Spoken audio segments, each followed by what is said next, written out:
Magandang araw! Sama-sama tayong matuto sa Teacher Sal Learning Resource Channel.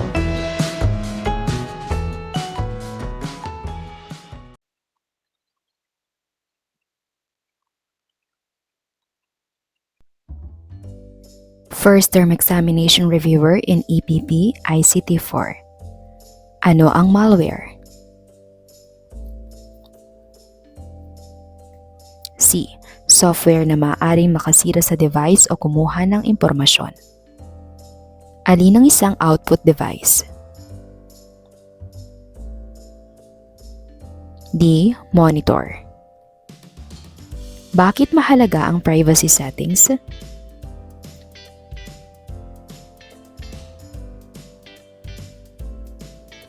A. Para makontrol kung sino ang makakakita ng personal na impormasyon. Ano ang tawag sa proseso ng pagsisimula ng computer?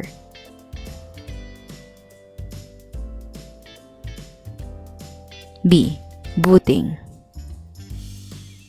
Nakayuko si Bea dahil mababa ang laptop screen. Ano ang dapat niyang gawin?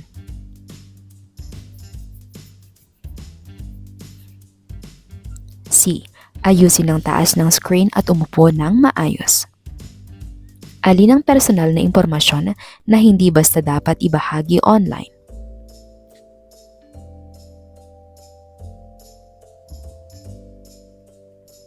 B. Tirahan. Aling bahagi ng computer ang ginagamit sa pag-type?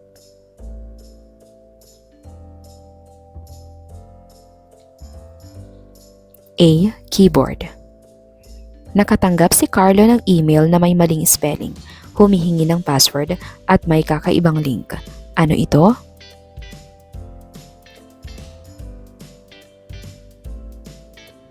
D. Malamang na phishing o kahina-hinalang mensahe. Bakit mahalaga ang regular na pahinga habang gumagamit ng device?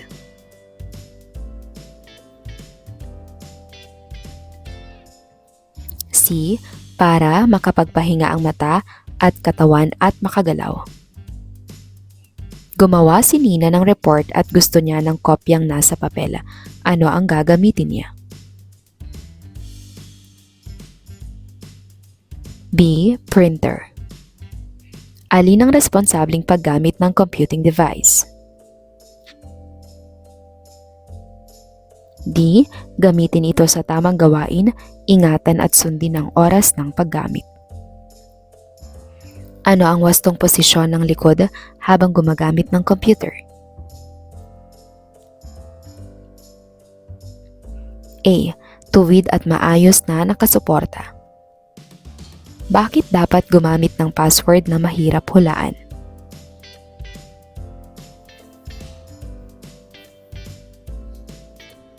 C. Para maprotektahan ang account laban sa hindi autorisadong access. Alin ang ginagamit sa pag-iimbak ng digital files?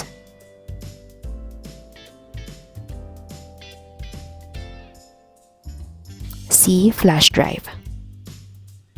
Matagal na gumagamit ng tablet si Carlo at pagod na ang mata niya. Ano ang dapat gawin?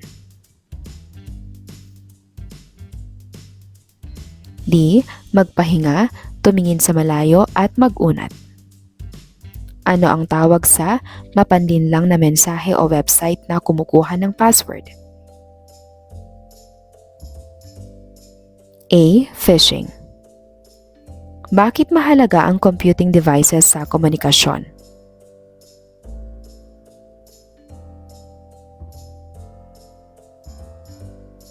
B. Dahil nakatutulong ito sa pagpapadala at pagtanggap ng impormasyon. Alin ang senyales na kailangan lang magpahinga sa paggamit ng computer?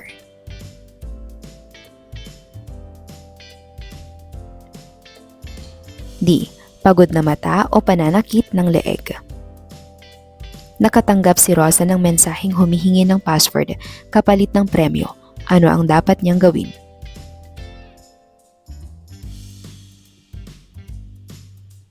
C.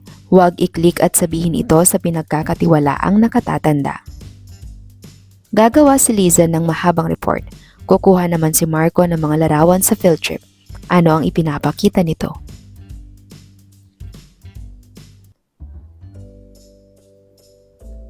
A.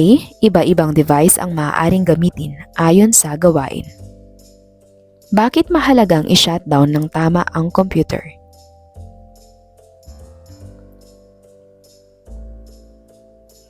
D. Para mapangalagaan ang hardware at maiwasan ang pagkawala ng data. Gaano kalayo dapat ang screen mula sa mata?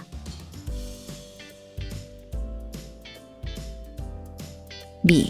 Humigit kumulang isang haba ng braso. May kaklaseng nagpapadala kay Mara ng masasakit na mensahe online. Ano ang pinakaligtas na gawin?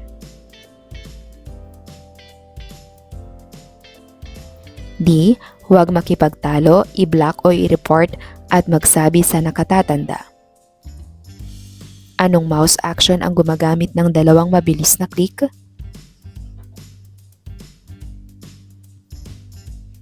C. Double click. Gagawa ang pangkat ni Ella ng Healthy Computer Use Guide. Ano ang dapat isama?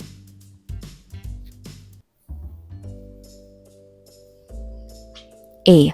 Tamang postura, layo ng screen, oras, pahinga at paggalaw. May glare sa screen ni Mia.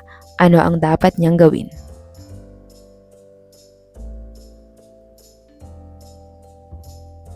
D. Ayusin ang posisyon ng screen upang mabawasan ang glare. Bakit dapat magsabi sa nakatatanda kapag may cyberbullying?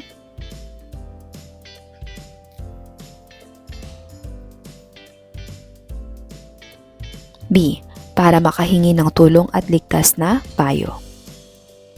Alin ang gamit ng computer sa pag-aaral?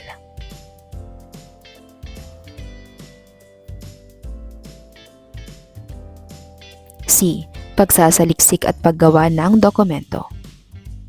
Alin ang magandang plano para sa isang oras na paggamit ng computer?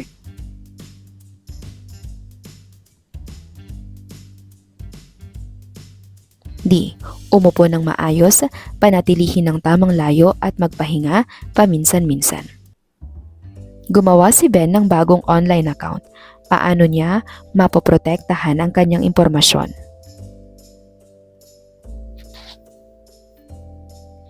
A. Ayusin ang privacy settings at limitahan ang ibinabahagi. Bakit hindi dapat sobrang lapit ng mata sa screen?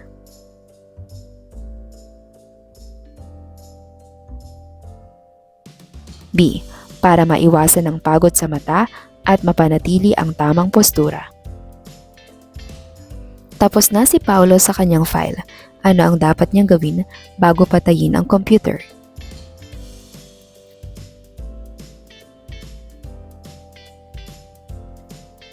D. I-save ang file, isara ang programs at gamitin ang shutdown command. Alin ang may pinakamalaking panganib online?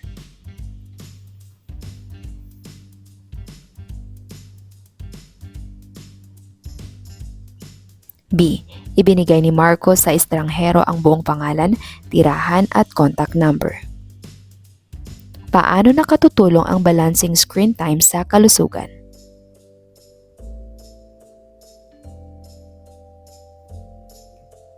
C. Nagbibigay ito ng oras para sa pahinga, galaw at ibang gawain. Gagawa si Marco ng routine para sa ligtas na paggamit ng tablet. Alin ang pinakamahusay?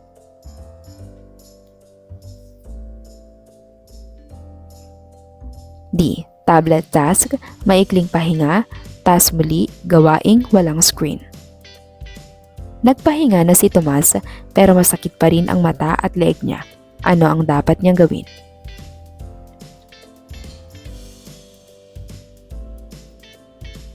A. Itigil muna ang paggamit at magsabi sa nakatatanda. Nakayuko si Leo, sobrang lapit sa screen at hindi nagpapahinga. Ano ang problema?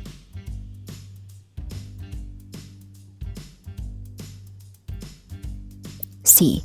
Hindi niya sinusunod ang tamang postura, layo at oras ng paggamit.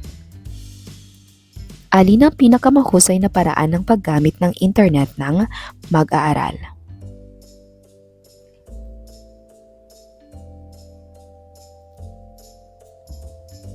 D. Gamitin ito sa makabuluhang gawain, protektahan ang personal na impormasyon at mag-isip bago mag-click. Gagawa ang klase ng poster tungkol sa ligtas na internet use. Ano ang pinakamainam na laman?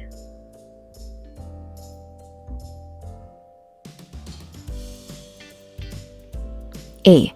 Think before you click, privacy, safe passwords, online respect at paghingi ng tulong. Gagawa si Maya ng Digital Safety Project. Ano ang pinakamahusay na plano?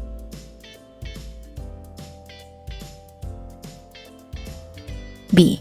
Gabay tungkol sa safe passwords, privacy, phishing, cyberbullying at responsableng internet use.